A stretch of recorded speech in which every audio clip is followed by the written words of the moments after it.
পৃথিবী এত নিষ্ঠুর। আমার নিজের চোখে আমি দেখছি যে লোকটার এত পাওয়ার ছিল সংসারের মধ্যে, তার টাকা পয়সার কোনো অভাব নাই, বুক বিলাসিতা, তার টাকা দিয়া তার স্ত্রী, তার সন্তান, তার আত্মীয় স্বজন করলো। কিন্তু লোকটার একটা পা ভেঙে গেছে, 6 মাস শুধু বেড রেস্ট ছিল। ফ্যামিলির সব মানুষ তার প্রতি বিরক্ত হয়ে গেছে। বউ আগের মতো তারে ভালোবাসে না, খালি ধমকের উপরে রাখে। সন্তানগুলি বলে তার পায়খানা প্রস্রাবের গন্ধে ঘরে থাকা যায় না। এমন পরিস্থিতি হয়েছে, লোকটা আমার কাছে এক সময় বলতে লাগলো, ভাই আমার আল্লাহ মৃত্যু দিত, আমার কেন আল্লাহ নেয় না, আমি মরতে চাই, এই জীবন আর রাখতে চাই না। কারণ আমি যতক্ষণ বেঁচে আছি প্রত্যেকটা ফ্যামিলির মানুষের কাছে আমি যেন বিরক্তের কারণ হয়ে দাঁড়াইছি। আমার যুবক ভাইয়েরা, তাহলে দেখুন, মানুষ মরতে হয় না, মরার আগেই বিছনায় শুয়া দেখেন যেই ফ্যামিলি আমার আমার আমার আমার বলি, যেই মা আমার বলি, যেই বাবা আমার বলি, ভাই বোন সবাই আমার, কিন্তু আমার লোকগুলি যখন আমি বিছনায় পড়ে যাই অথবা আমার দ্বারা কোনো ফ্যামিলি চলে না, ঠিক ওই মানুষ আমার মানুষগুলা পর হয়ে যায়। ঠিক আছে, মরা লাগবে না, জীবিত অবস্থায় আপনি অনেক কিছু বুঝতে পারবেন। যারা প্রবাসী আছেন তাদেরকে জিজ্ঞাসা করেন, যারা বিদেশ থেকে আসছে, এই প্রবাসী মানুষরা জীবনে কোনোদিন ফ্যামিলির কাছে ভালো হইতে পারে না। যারা অরিজিনালি প্রবাসী আছে কোনোদিন ভালো হইতে পারে না। হ্যাঁ, অসংখ্য বিচার আমাদের কাছে আসে ফোনের মাধ্যমে, প্রবাসীরা কান্দে ফোন দিয়া, ফোনের মাধ্যমে অনেক কান্নাকাটি করে। কারণ হুজুর জীবনের সব শেষ করলাম ফ্যামিলির জন্য, কিন্তু বাড়িতে 6 মাস থাকলে মা বাবা আত্মীয় স্বজন আর ভালোবাসে না। যতদিন ইনকাম আছে ততদিন মহব্বত, যতদিন ইনকাম আছে আত্মীয় স্বজন আপনাকে মহব্বত করে, ইনকাম নাই ফ্যামিলিকে না দিতে পারলে আপনারা কেউ চিনে না। ঠিক না বেটি? পৃথিবী স্বার্থপর, যাদেরকে আপনি যতদিন দিবেন ততদিন আপনি তাদের কাছে ভালো থাকবেন। দিবেন না, এরা এত ভয়ঙ্কর রূপ ধারণ করবে যা আপনি কল্পনা করতে পারবেন না। যেই লোকটাকে আপনি কিছু দেন নাই সে আপনার এত বড় শত্রু হয় নাই। যাকে আপনি সবসময় দিয়ে আসছেন কিন্তু এখন দেওয়া বন্ধ করছেন, সে সবচেয়ে বড় শত্রু হয়ে দাঁড়ায়। কেন? আপনার অপরাধ কি? আপনি যে সবসময় দিচ্ছেন, এখন যে দিচ্ছেন না, এটাই তার 1 নাম্বার খুব আপনার উপর। আফসোস, আশ্চর্যের বিষয়, যাকে আমি 10 টাকা দিলাম না সে আমার শত্রু না, যাকে আমি সব সময় দিয়ে আসলাম এখন দিচ্ছি না, দিতে পারতেছি না, সে এখন আপনার উপরে সবচেয়ে বেশি কাফাল। অপরাধ কি? দেন না কেন? এই হলো আমাদের পৃথিবীর অবস্থা। আল্লাহ বলে বাংলা, তাহলে একবার চিন্তা করে দেখ, পৃথিবীতে আমাদের একটাই কথা, থাকতে পারবো না, যাও থাকলাম, তারপরেও দেখেন এটা কোনো জীবন হয় না। এই জন্য আসুন, আল্লাহ বলে বান্দারে, দুনিয়ার মুখে পড়ে আমি যে উদ্দেশ্যে তোরে পাঠাইলাম সেই উদ্দেশ্য ভুলে যাস না। আমি কিন্তু অনর্থক তোদেরকে বানাই নাই। আল্লাহ বলেন, ওয়ামা খালাকতুল জিন্না ওয়াল ইনসা ইল্লা লিয়াবুদুন, মানব এবং দানব দুইটা জাতিরে আমি বানাইছি শুধুমাত্র কেবলমাত্র আমার গোলামির জন্য। গোলামি যদি না করস, দুনিয়ায় কোনো শান্তি পাইলি না, পরকালেও শান্তির কোনো গ্রাম পাবি না। কারণ আল্লাহ বলেন, আমি তোদেরকে একেবারে ছেড়েও দিব না। ইন্না জাহান্নামা কানাত মিরসাদা, নিশ্চয় তোদের জন্য জাহান্নাম কিন্তু উট পাইতা বইসা রইছে। আমি আল্লাহ জাহান্নামকে উট পাইতা রাখছি জাহান্নামীদেরকে ধরার জন্য। লিত্তাগিনা মাআবা, সীমালঙ্ঘনকারীদেরকে জাহান্নাম যখন ধরবে অস্তিত্ব থাকবে না। তাই আসুন, আমাদেরকে আল্লাহ স্মরণ করায়া দে, বান্দারে কিসের তো অহংকার, মাটি দিয়া বানাইলাম বান্দারে, আবার তোরে মাটিতেই রেখে দিব। হাজার হাজার কোটি টাকার মালিক যারা আছে বলুন, তাদের কবরের মধ্যে আর একজন ভিক্ষুকের কবরের মধ্যে কি কোনো পার্থক্য আছে? কথা ভানা। আপনি মনে করেন আমাদের দেশের 3 বারের প্রধানমন্ত্রী খালেদা জিয়া যখন মারা গেছে, তার কবরের মধ্যে আর একজন ভিক্ষুকের কবরের মধ্যে কি কোনো পার্থক্য আছে? একই ঘর, একই ডিজাইনের, তাও মাটির মধ্যে, কোনো পার্থক্য নাই। তাহলে আপনি তিনবারের প্রধানমন্ত্রী হওয়ার পরও আপনার যে ঘর, একজন মানুষ রাস্তায় দাঁড়ায় ভিক্ষা করে তারও একই ঘর। বলুন ঘরের মধ্যে কোনো বেশ কম আছে? আপনি দেশের তিনবারের প্রধানমন্ত্রী হওয়ার পরে আপনাকে যেই কাপড় পরানো হয়েছে, একজন রাস্তার ভিক্ষুকরেও সেই কাপড় পরাই কবরে ঢুকাইছে। ঠিক না বেঠি? তাহলে পার্থক্য কোথায়? কোনো পার্থক্য নাই। আল্লাহ বলেন আমার কাছে পার্থক্য হলো যে ঈমান আর নেক আমল লইয়া কবরে আসবে, তার মধ্যে পার্থক্য আছে। যার ঈমান নাই, নেক আমল নাই, আর যার ঈমান এবং নেক আমল আছে তার মধ্যে পার্থক্য আছে, তার মধ্যে ব্যবধান আছে। আল্লাহ বলে বান্দারে, এই কবর এমন একটা জায়গা, সেখানে তারই দাম আছে যার নেকি আছে, যার ঈমান আছে তার দাম আছে। ঈমান নাই, নেক আমল নাই, 4 পয়সার কোনো দাম নাই। প্রতিদিন আমাদেরকে কবরে ডাকে, মাটি আমাদেরকে ডাকে। আমরা বলতে পারি না, কিন্তু মাটি আমাদেরকে বলে আমার উপর দিয়া হাঁটতেছস না ফরমানি করতেছস। আমি এমন একটা জায়গা, পোকামাকড়ের ঘর। আমি রাজা বাদশা চিনি না, আমি কারো নাম দাম শুনি না। আমার কাছে ঈমান আর নেক আমল নিয়ে আসলে আমি তারে সম্মান করব, আর আমার কাছে যদি ঈমান আর নেক আমল না লইয়া আসস, এটা যদি প্রধানমন্ত্রীও হয় কোনো কাজ হবে না। বলুন মাটিকে কাউরে ছাড় দিবে? মাটি বলে এমন সিপা দিব, এই সিপা কেউ বাঁচতে পারবে না। তবে তুমি যদি আল্লাহর হুকুম আর নবীর তরিকা অনুযায়ী জীবন যাপন করো, মাটি কয় আমি তার সঙ্গে সুন্দর আচরণ করব।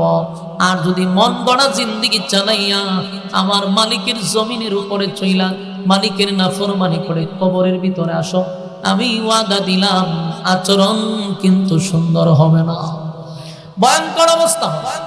আমার যুবক ভাইরা, তাহলে 1 নাম্বার হলো পৃথিবী থাকার জায়গা নয়, আমরা থাকবো না, মাটিতে শোয়া দেওয়া হবে।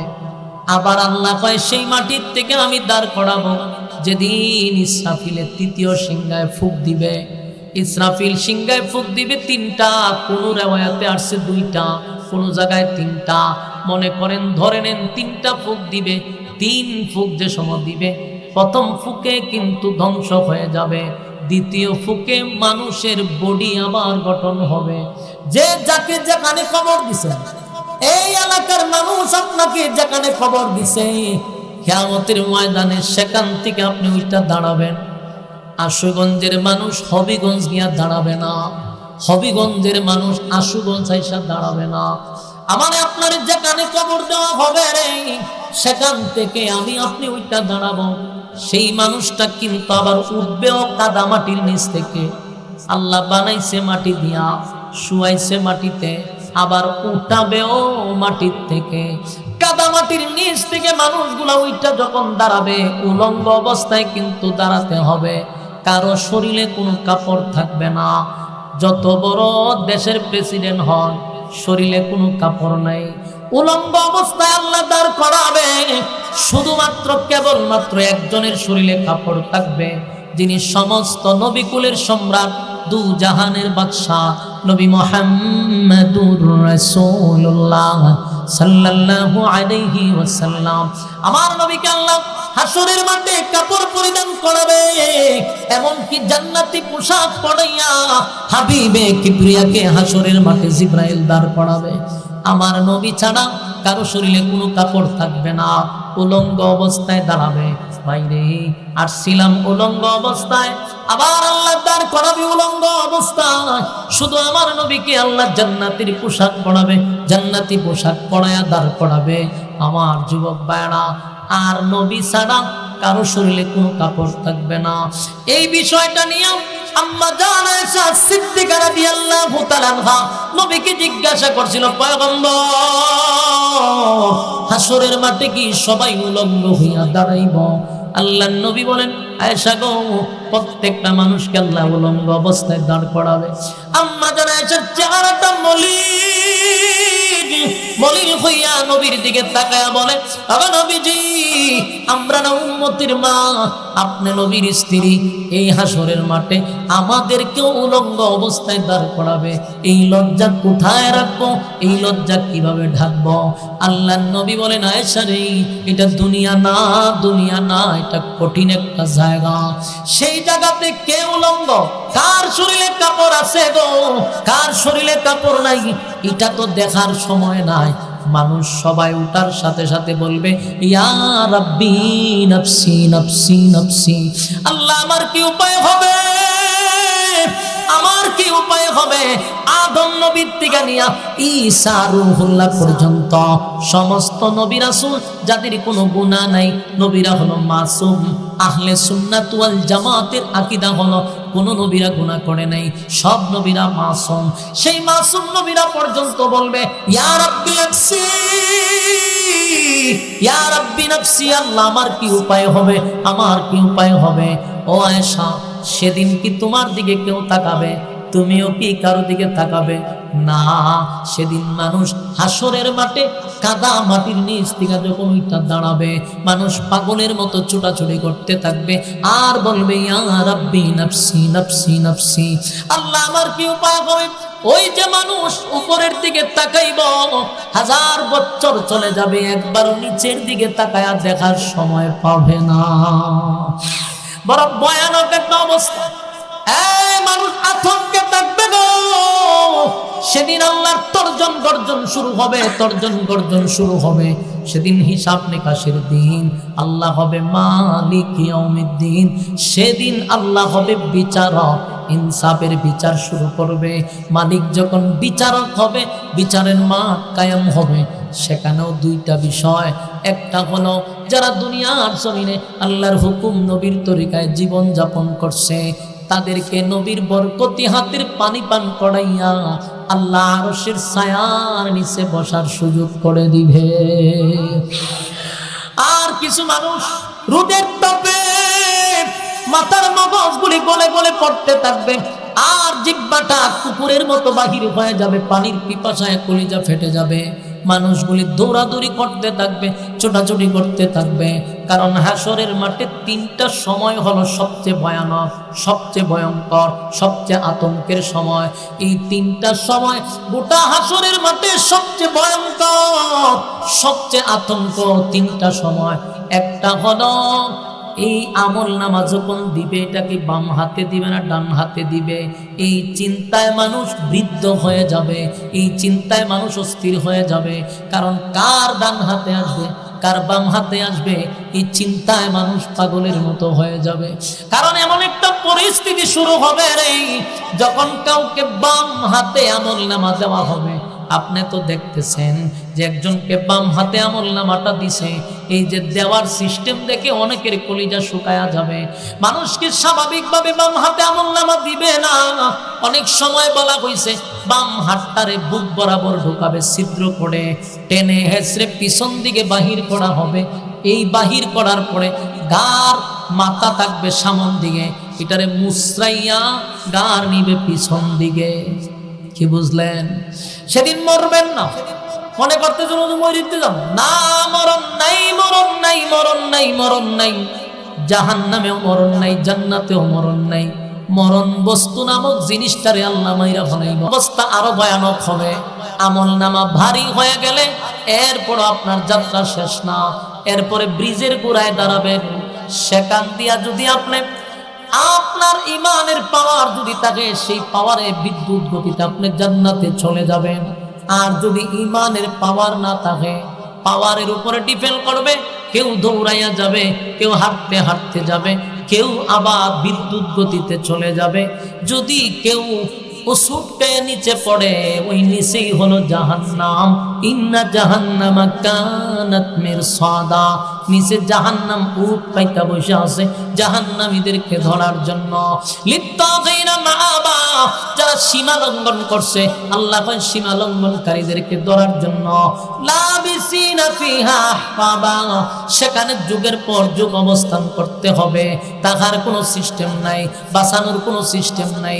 এই দুনিয়াতে যদি আমাদের নামে মামলা হয় গো, তাহলে এই মামলা জামিন করার জন্য বড় ভাই আছে, ছোট ভাই আছে, ফাতি নেতা আছে, ছোট নেতা, বড় নেতা, বহু মানুষে ফোন দেয়, অমুক নেতায় ফোন দিছে তারে ছাইরা দেন।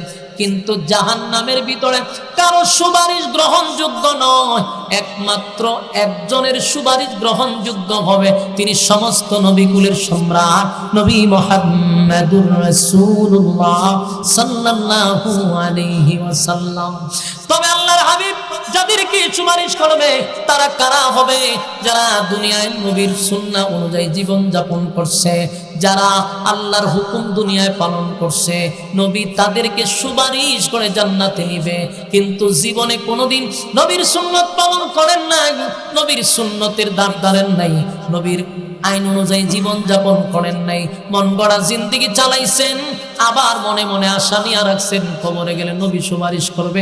এই ভণ্ডামি আপনাদেরকে যারা শোনাইছে এরাও ভণ্ডামি, এরাও ভণ্ড, আপনিও ভণ্ড।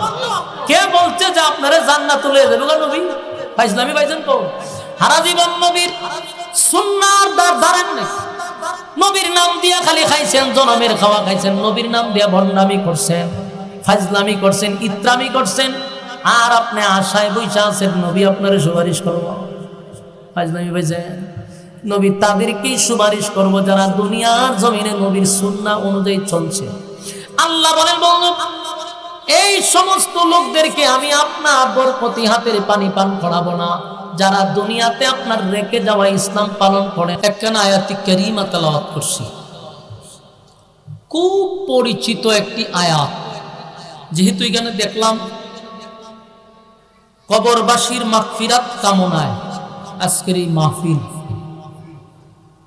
এই হেডলাইন দেখে আমি আয়াতে কারিমা তেলাওয়াত করছি।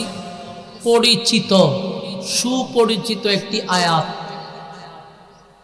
যে আয়াতটি আমরা মৃত মানুষের কবরের সামনে দাঁড়াইয়া পড়তে থাকি, তখনই আমাদেরকে এই আয়াতটা স্মরণ করাইয়া দেয়। যখন কোনো মানুষ মারা যায়, আল্লাহ রাব্বুল আলামিন এই আয়াতের মধ্যে তিনটা কথা তুলে ধরছেন, যে কথাগুলি আমাদের জানা। এইখানে কথা কথা, হ্যাঁ, এই ভ্যান্ডেলের দাম দিকে কথা বলতে, এই তো নিজেও আর শুনতে চায় না, কাউকে শুনতেও দেয় না। এই আয়াতগুলির মধ্যে তিনটা কথা তুলে ধরছে। এই তিনটা কথা আমাদের খুব জানা দরকার, বোঝা দরকার। এই কথার মধ্যে অনেক কিছু আল্লাহ ঢুকাইছে। দেখেন, প্রথম আমাদের জানতে হবে যে এই পৃথিবী চিরস্থায়ী না। পৃথিবীতে কেউ থাকতে পারছে? আল্লাহর পরে যার সম্মান আর মর্যাদা, সমস্ত নবীকুলের যিনি সম্রাট, সমস্ত নবীদের নবী মুহাম্মদুর রাসূলুল্লাহ সাল্লাল্লাহু আলাইহি ওয়াসাল্লাম, যদি পৃথিবীতে থাকার কারো অনুমতি থাকতো তাহলে আমার নবী থাকতে পারত। আল্লাহর পরে যার সম্মান, যেই নবী থাকতে পারল না, আমি আপনি দুনিয়ায় থাকবো কিভাবে? কোন পাওয়ারে থাকবো? থাকার কোনো সুযোগ নেই। পৃথিবীটা ক্ষণস্থায়ী, চিরস্থায়ী না। তাহলে আমরা এটার থেকে 100% নিশ্চিত যে আমরা পৃথিবীতে থাকবো না। কোনো সন্দেহ আছে? একটা আরেকটার আমাদের আগে ভর কি পরিমাণ করছে চিন্তা করেন। ওই যে কইছি সব গিয়া ভর করছে, আগে আসেন একটা, এখন কটা 10 থেকে 15টা করে আছে। বিরক্ত করেন, সাবধান, বিরক্ত করেন। যারা শুনতেছে এদেরকে শুনতে দেন। বলুন আল্লাহ এই আয়াতগুলিতে কয়টা কথা তুলে ধরছে? তিনটা।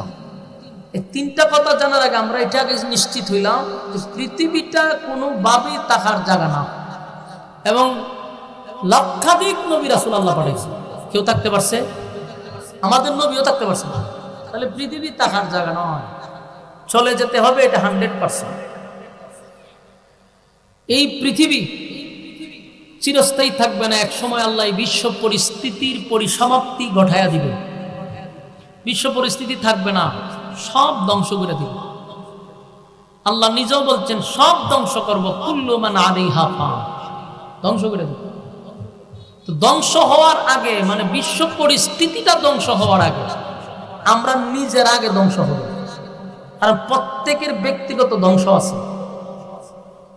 কথা কি বুঝতেছেন? আমি আপনিও ধ্বংস হব, কারণ প্রত্যেকটা মানুষের ব্যক্তিগত একটা কিয়ামত আছে। কিয়ামত কিন্তু দুই প্রকার, একটা বড়, একটা ছোট। ব্যক্তিগত আমাদের একটা কিয়ামত আছে, আমাদের এই বডিটার মধ্যে একটা ভূমিকম্প হবে, আর এই ভূমিকম্পে আমাকে ধ্বংস করে দিবে। তার মানে কি, আমার ব্যক্তিগত একটা কিয়ামত রয়ে গেছে। আর আল্লাহ যেটা বাঁশির মাধ্যমে, ইসরাফিলের বাঁশির মাধ্যমে যেটা ধ্বংস করে দিবে, এটা হলো বিশ্ব পরিস্থিতির পরিসমাপ্তি আল্লাহ ঘটায়া দিবে। জমিনের মধ্যে জালজালা সৃষ্টি করবে, জমিন শেষ করে দিবে। আসমান জমিন, সূর্য চন্দ্র গ্রহ নক্ষত্র সবই ধ্বংস হবে। এটাকে আমরা কিয়ামত বলি। কিন্তু আমাদের ব্যক্তিগত যে একটা কিয়ামত আছে আমরা অনেকেই জানি না। আমাদের একটা কিয়ামত আছে, সেই কিয়ামতে আমার 3.5 হাত বডিটাকে ধ্বংস করে দিবে। এই জন্য আসুন, পৃথিবী থাকার জায়গা নয়। তাহলে আমরা থাকবো না, চলে যেতে হবে। তাহলে এখানে কেন আসলাম? প্রশ্ন আসতে পারে না, কেন আসলাম? আর আল্লাহ বা আমাদেরকে পাঠাইলো কেন? থাকবো না তো পাঠাইলো কেন? আমরা প্রথমেই দুনিয়াতে ছিলাম না, আমরা রুহের জগতে ছিলাম। সেখান থেকে ইনডাইরেক্ট হোক আমরা এই পৃথিবীতে আসছি। কারণ আমাদের আব্বা এবং আম্মা, আদম এবং হাওয়া, দুজন জান্নাতে বসবাস করছে। তো তারা যদি আমাদের আব্বা আম্মা হয়, আমরা তাদের সন্তান। তো আব্বা আম্মা ডাইরেক্ট জান্নাতে ছিল, যে কোনো কারণে তাদেরকে জান্নাত থেকে দুনিয়া নামক জায়গায় পাঠাইছে। তাই আমরাও দুনিয়াতে আসছি।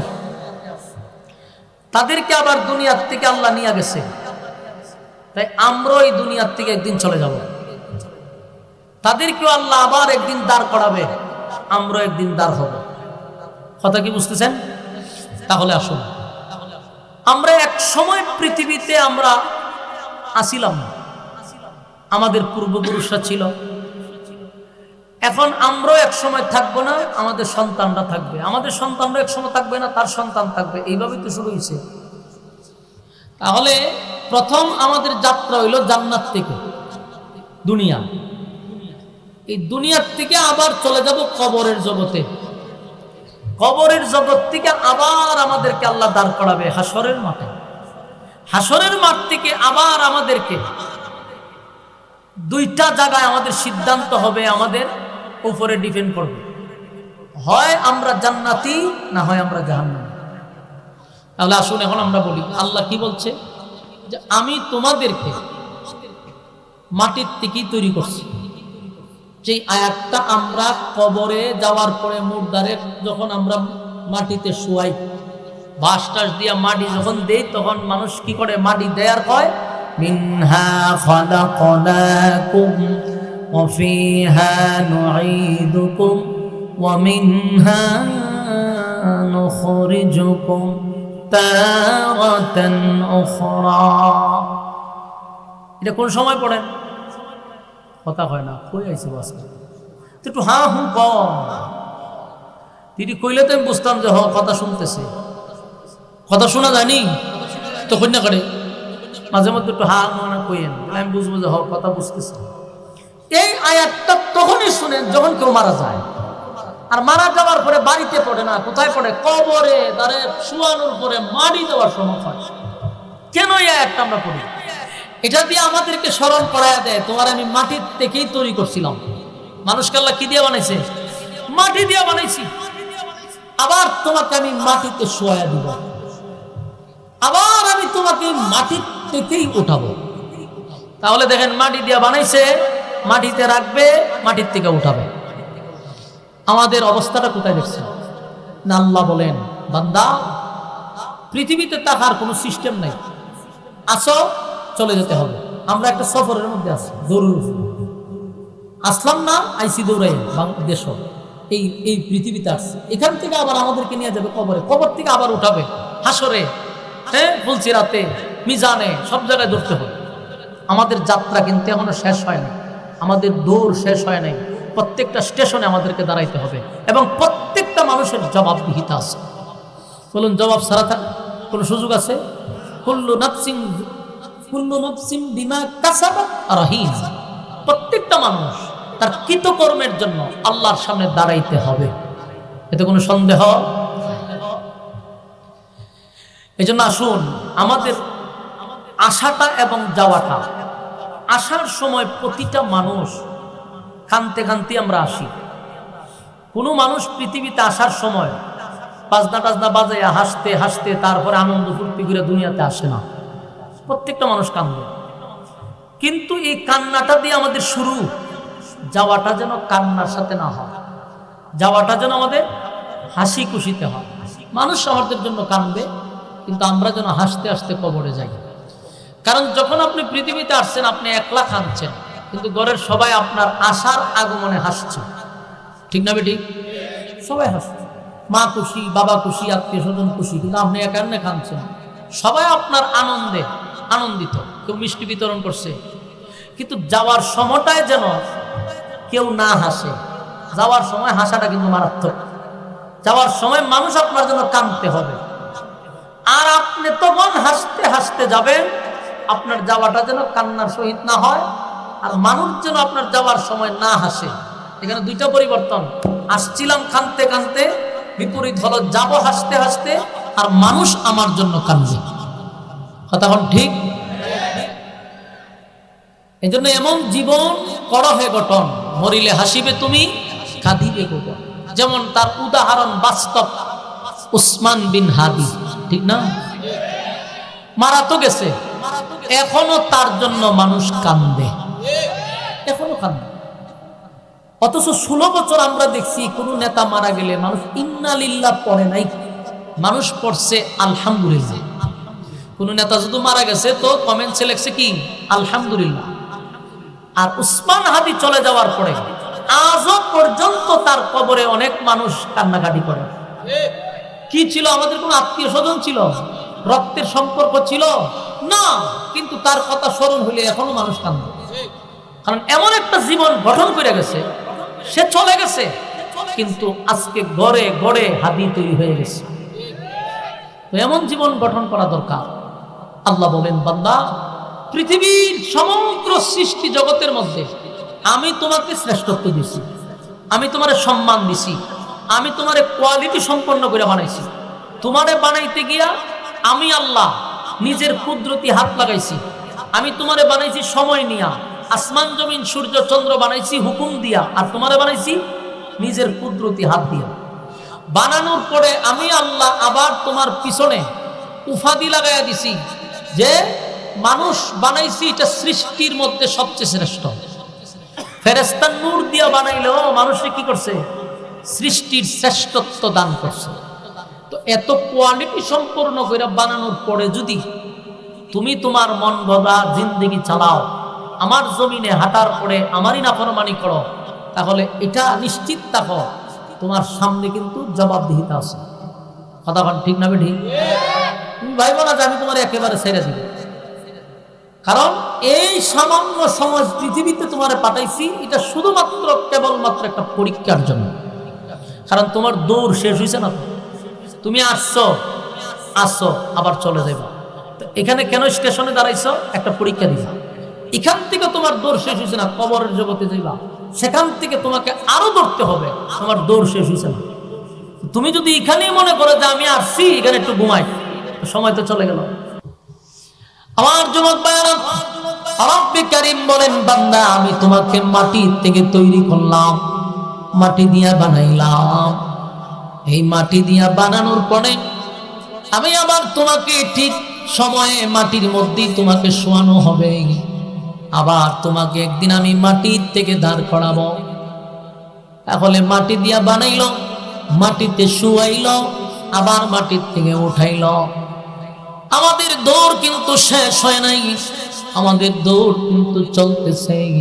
আল্লাহ বলেন, প্রত্যেকটা মানুষ আমার সামনে দাঁড়াইয়া তার কৃতকর্মের জন্য আবার জবাব দিতে হবে। মনে করবেন না মালিক আমারে আপনারে দুনিয়া দুনিয়ায় ছেড়ে দিছে, এখানেই আমাদের জীবনের শেষ না, এখানেই জীবনের শেষ না। কেন আসলাম, কেন পাঠাইলো, এই বিষয়টা আমাদের মাথায় রাখা দরকার। এই পৃথিবী চিরস্থায়ী নয় গো, ক্ষণস্থায়ী, অনন্তকাল একটা জায়গা আছে, সেখানে আমাদেরকে যেতে হবে। কারণ আমার সামনে আমার মা চলে গেল, বাবা চলে গেল, দাদা চলে গেল, কেউ তো থাকলো না, এটা নিশ্চিত আমিও চলে যাব, কোনো সন্দেহ নেই। ক্ষমতা দিয়েও থাকতে পারবো না, পাওয়ার দিয়েও থাকতে পারবো না। এই যে আপনাদের এলাকার মোরদাগানের ইসালে সওয়াব উপলক্ষে মাহফিলটা করছেন, আপনারা মহিষার গ্রামের কত মানুষ ছিল যারা গত বছর এখানে ছিল, এই বছর নাই। এমনও মানুষ আছে গ্রামে যাদের পাওয়ারে, যাদের দাফটে এলাকার মানুষ কাঁপছে। আজকে দেখেন তাদের কবরের সামনে কেউ যায় না, তাদের কবরের সামনে মাসে বছরে একবারও কেউ যায় না রে। তার মানে এই দুনিয়ায় থাকতে তোমার পাওয়ার ছিল, ক্ষমতা ছিল, যেদিন দুনিয়া থেকে চলে গেছো, বলো তোমার যাওয়ার কারণে কি দুনিয়া কোনো দিক দিয়ে থেমে আছে? দুনিয়া আগের মতোই চলতেছে, দুনিয়া থামে নাই। আমি চলে গেলে আমার দুনিয়া থামবে না, আমি চলে গেলে আমার কিছুই থেমে থাকবে না। কারো যদি অফিস থাকে, অফিস কিন্তু আগের মতোই চলবে। কারো গাড়ি থাকলে গাড়ি আগের মতো চলবে, কারো ব্যবসা থাকলে আগের মতো চলবে। আপনার ঘরের মানুষগুলো আগের মতোই সে গোসল করবে, খানা খাবে, তার প্রতিদিন যে কাপড় পরার সেটা পরবে। আপনি চলে গেছেন এই জন্য সে আর কোনোদিন কাপড় পরবে না, আপনি চলে গেছেন সে কোনোদিন খানা খাইবে না, আপনি চলে গেছেন সে আর কোনোদিন হাসবে না, সে আর কোনোদিন আনন্দ করবে না। বিষয়টা কি এমন না? আমি চলে গেলাম, 2 দিন 3 দিন পরে আমার খবর আর কেউ নেয় না। মানুষের মন থেকে আল্লাহ আস্তে করে আপনার মহব্বতটা সরায়া দিবে। যেই সন্তানের জন্য আপনি এত কিছু করলেন, যেই সন্তানের জন্য মাথার ঘাম আপনি পায়ে ফেলাইলেন, সেই সন্তান 2 দিন 3 দিন পরে বাবার কথা ভুলে যায়। যে স্ত্রীর জন্য এত কিছু করলেন, জীবনের সব কিছু দিয়ে স্ত্রীকে খুশি রাখার চেষ্টা করলেন, অনেক সময় মা বাবাকে কাঁদাইলেন স্ত্রীর জন্য, সেই বউ আপনাকে 3 দিন 4 দিনের পর আর স্মরণ রাখে না। তার আগের মতোই তার জীবনযাত্রা শুরু হয়ে গেছে, আপনার জন্য কোনো দিক থামে নাই।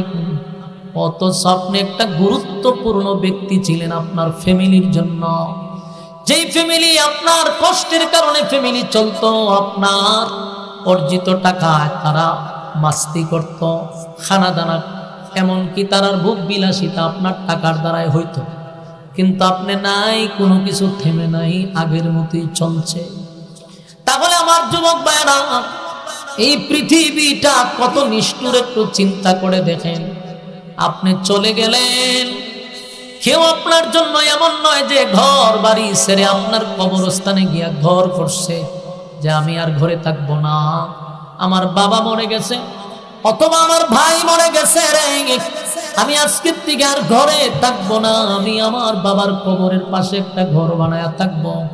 আমার স্বামী চলে গেছে, আমি আর আমার এই বেডরুমে থাকবো না, আমি একটা ছোট ঘর বানায়া কবরের সাথেই ঘুমাবো। এমন ইতিহাস কি পৃথিবীতে আপনারা দেখছেন? দেখেন নাই, শুনেন নাই? এমন ঘটনা ঘটবেও না, এটাও নিশ্চিত। কারণ মানুষ এতটা বোকা না। যতদিন থাকবেন, যতদিন করবেন, যতদিন মিশবেন, ততদিন আপনার কথা স্মরণ থাকবে। আপনি নাই, আপনার কথাও স্মরণ নেই, ঠিক না বেঠি? তাহলে এবার আসুন, এখন আপনি একটু বালিশের সঙ্গে মাথা লাগাইয়া চিন্তা করে দেখেন তো, মানুষ কতটা নিষ্ঠুর, দুনিয়া কতটা নিষ্ঠুর। দুনিয়া কতটা নিষ্ঠুর এটা বোঝার জন্য মরা লাগবে না। আমি আরো কিছু উদাহরণ দেই, যদি দিলের কান লাগায় শুনেন তাহলে বাস্তবতার সঙ্গে মিলাইবেন। মরা লাগে না, শুধু আপনি একটু চিন্তা করে দেখেন। আজকে আপনার কথা হলো ফ্যামিলির মধ্যে সবচেয়ে গুরুত্বপূর্ণ ব্যক্তি আপনি। আজকে কেন আপনি গুরুত্বপূর্ণ? টাকা ইনকাম করেন, আপনার টাকা আছে, ফ্যামিলি আপনার দ্বারাই চলে, তাই আপনার গুরুত্ব আছে ফ্যামিলির মধ্যে। কিন্তু আল্লাহ না করুক যদি একটা পা আপনার অচল হয়ে যায়, আপনার হাত অচল হয়ে যায়, অথবা আপনি প্যারালাইসিস হয়ে যান, ঘরে যদি 6 মাস শোয়া থাকেন, বুঝবেন যে দুনিয়া কি জিনিস এবং কত প্রকার ও কি কি। নিজের স্ত্রী আপনাকে আর ভালোবাসবে না, নিজের স্ত্রী আপনার প্রতি বিরক্ত হবে, সন্তান আপনার প্রতি বিরক্ত হবে। ভাই আমার নিজের চোখে আমি দেখছি, লোকটার টাকা পয়সার অভাব নেই, বিশাল বাড়ি করছে, কিন্তু প্যারালাইসিস হয়ে বাথরুমে যেতে পারে না, অনেক সময় প্রস্রাব পায়খানা বিছনায় করে দেয়। স্ত্রী তার প্রতি বিরক্ত, সন্তান বিরক্ত। অনেক সময় এই মানুষটা একা একা কান্দে আর কয়, হায় রে, কুকুর বিড়ালের দাম আছে, এই ফ্যামিলিতে আমার কোনো দাম নাই। ঠিক না বেঠি? আমার যুবক ভাইরা, পৃথিবী এত নিষ্ঠুর। আমার নিজের চোখে আমি দেখছি, যেই লোকটার এত পাওয়ার ছিল সংসারের মধ্যে, তার টাকা পয়সার কোনো অভাব নাই, বুক বিলাসিতা, তার টাকা দিয়া তার স্ত্রী, তার সন্তান, তার আত্মীয় স্বজন করলো, কিন্তু লোকটার একটা পা ভেঙে গেছে, 6 মাস শুধু বেড রেস্ট ছিল। ফ্যামিলির সব মানুষ তার প্রতি বিরক্ত হয়ে গেছে, বউ আগের মতো তারে ভালোবাসে না, খালি ধমকের উপরে রাখে। সন্তানগুলি বলে তার পায়খানা প্রস্রাবের গন্ধে ঘরে থাকা যায় না। এমন পরিস্থিতি হয়েছে, লোকটা আমার কাছে এক সময় বলতে লাগলো, ভাই আমার আল্লাহ মৃত্যু দিত, আমার কেন আল্লাহ নেয় না, আমি মরতে চাই, এই জীবন আর রাখতে চাই না, কারণ আমি যতক্ষণ বেঁচে আছি প্রত্যেকটা ফ্যামিলির মানুষের কাছে আমি যেন বিরক্তের কারণ হয়ে দাঁড়াইছি। আমার যুবক ভাইয়েরা, তাহলে দেখুন, মানুষ মরতে হয় না, মরার আগেই বিছনায় শুয়া দেখেন, যেই ফ্যামিলি আমার আমার আমার আমার বলি, যেই মা আমার বলি, যেই বাবা আমার বলি, ভাই বোন সবাই আমার, কিন্তু আমার লোকগুলি যখন আমি বিছনায় পড়ে যাই, অথবা আমার দ্বারা কোনো ফ্যামিলি চলে না, ঠিক ওই মানুষ, আমার মানুষগুলা পর হয়ে যায়। ঠিক আছে, মরা লাগবে না, জীবিত অবস্থায় আপনি অনেক কিছু বুঝতে পারবেন। যারা প্রবাসী আছেন তাদেরকে জিজ্ঞাসা করেন, যারা বিদেশ থেকে আসছে, এই প্রবাসী মানুষরা জীবনে কোনোদিন ফ্যামিলির কাছে ভালো হইতে পারে না। যারা অরিজিনালি প্রবাসী আছে কোনোদিন ভালো হইতে পারে না। হ্যাঁ, অসংখ্য বিচার আমাদের কাছে আসে ফোনের মাধ্যমে, প্রবাসীরা কান্দে, ফোন দিয়া ফোনের মাধ্যমে অনেক কান্নাকাটি করে, কারণ হুজুর জীবনের সব শেষ করলাম ফ্যামিলির জন্য, কিন্তু বাড়িতে 6 মাস থাকলে মা বাবা আত্মীয় স্বজন আর ভালোবাসে না। যতদিন ইনকাম আছে ততদিন মহব্বত, যতদিন ইনকাম আছে আত্মীয় স্বজন আপনাকে মহব্বত করে, ইনকাম নাই, ফ্যামিলিকে না দিতে পারলে আপনারে কেউ চিনে না।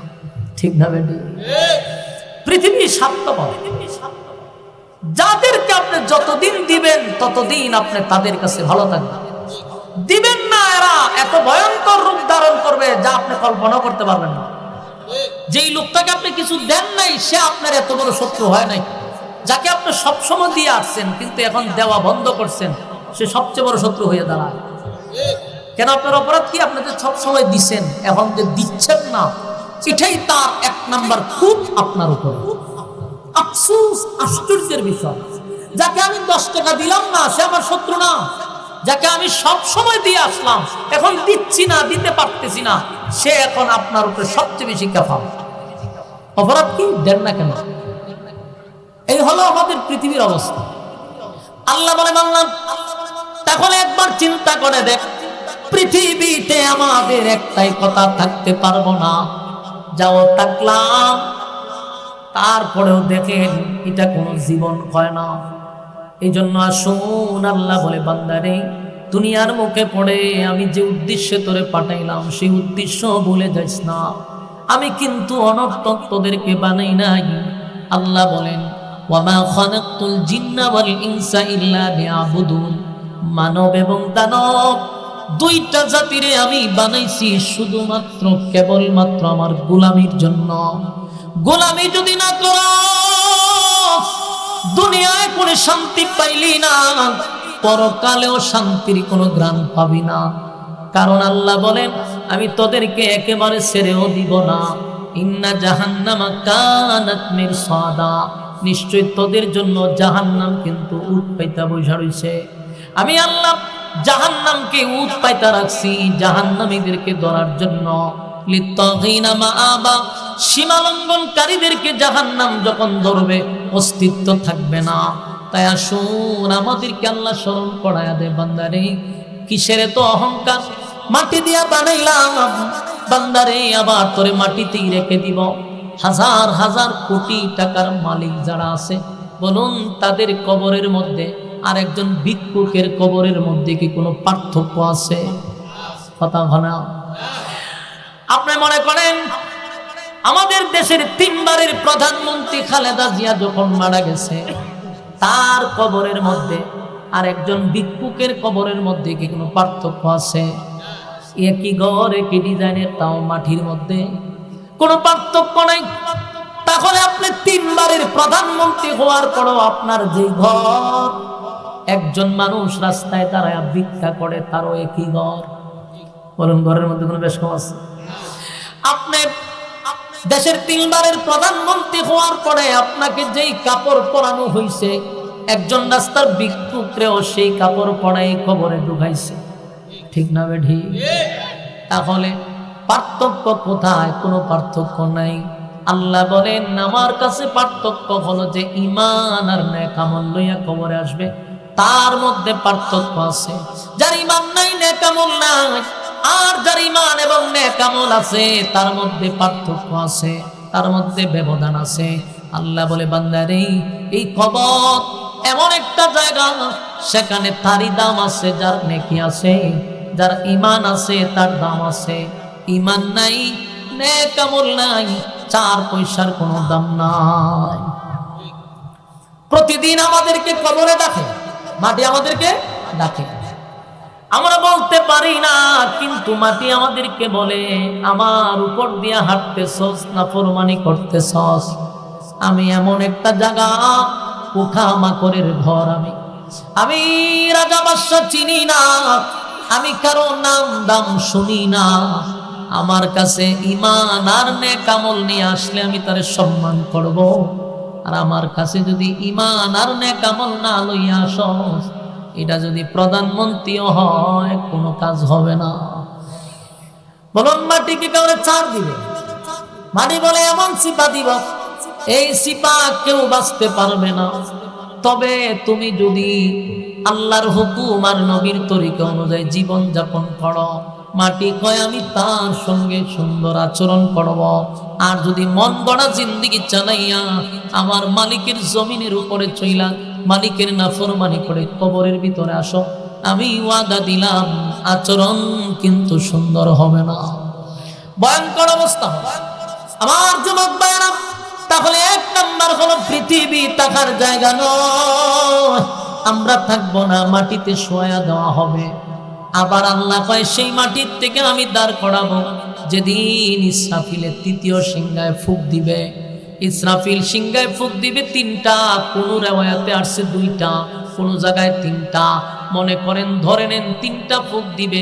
3 ফুঁক যে সময় দিবে, প্রথম ফুঁকে কিন্তু ধ্বংস হয়ে যাবে, দ্বিতীয় ফুঁকে মানুষের বডি আবার গঠন হবে।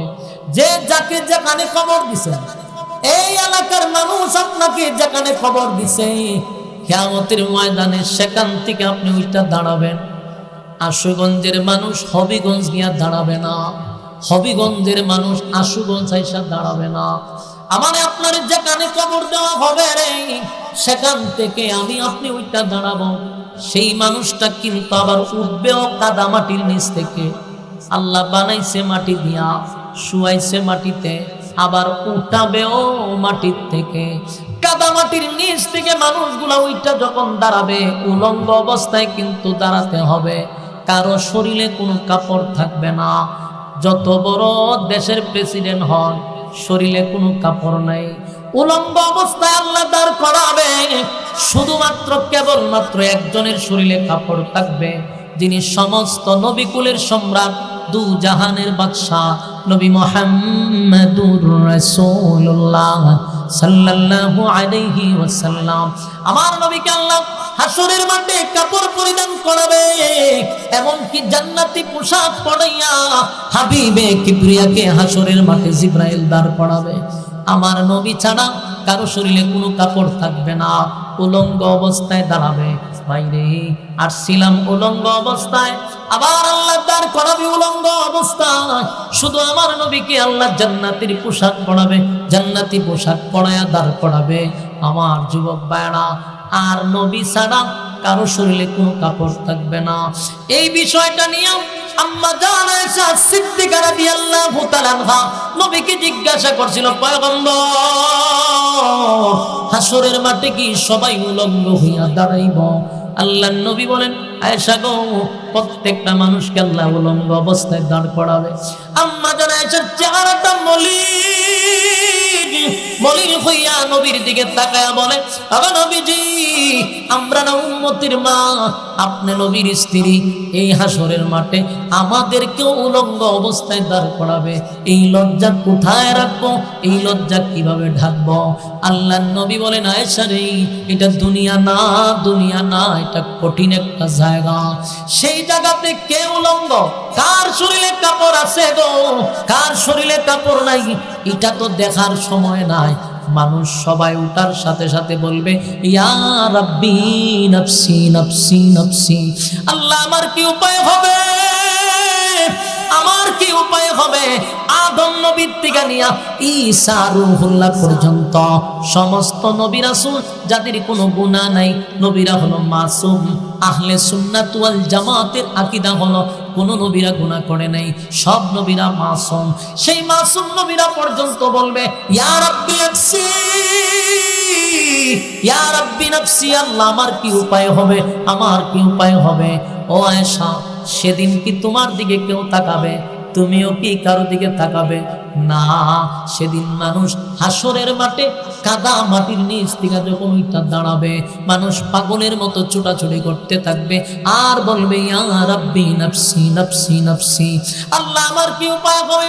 ওই যে মানুষ উপরের দিকে তাকাইব, 1000 বছর চলে যাবে, একবার নিচের দিকে তাকায়া দেখার সময় পাবে না। বড় ভয়ানক একটা অবস্থা। মানুষ আতঙ্কে থাকবে গো। সেদিন আল্লাহর তর্জন গর্জন শুরু হবে, তর্জন গর্জন শুরু হবে। সেদিন হিসাব নিকাশের দিন। আল্লাহ হবে মালিক ইয়াউমিদ্দিন। সেদিন আল্লাহ হবে বিচারক, ইনসাফের বিচার শুরু করবে। মালিক যখন বিচারক হবে, বিচারের মাঠ কায়েম হবে। সেখানেও দুইটা বিষয়। একটা হলো যারা দুনিয়ার জমিনে আল্লাহর হুকুম নবীর তরিকায় জীবন যাপন করছে, তাদেরকে নবীর বরকতি হাতের পানি পান করাইয়া আল্লাহ আরশের ছায়ার নিচে বসার সুযোগ করে দিবে। আর কিছু মানুষ রোদের তাপে মাথার মগজগুলি গলে গলে পড়তে থাকবে, আর জিহ্বাটা কুকুরের মতো বাহির হয়ে যাবে, পানির পিপাসায় কলিজা ফেটে যাবে। মানুষগুলি দৌড়াদৌড়ি করতে থাকবে, ছোটাছুটি করতে থাকবে। কারণ হাসরের মাঠে 3টা সময় হলো সবচেয়ে ভয়ানক, সবচেয়ে ভয়ঙ্কর, সবচেয়ে আতঙ্কের সময়। এই 3টা সময় গোটা হাসরের মাঠে সবচেয়ে ভয়ঙ্কর, সবচেয়ে আতঙ্ক। 3টা সময়।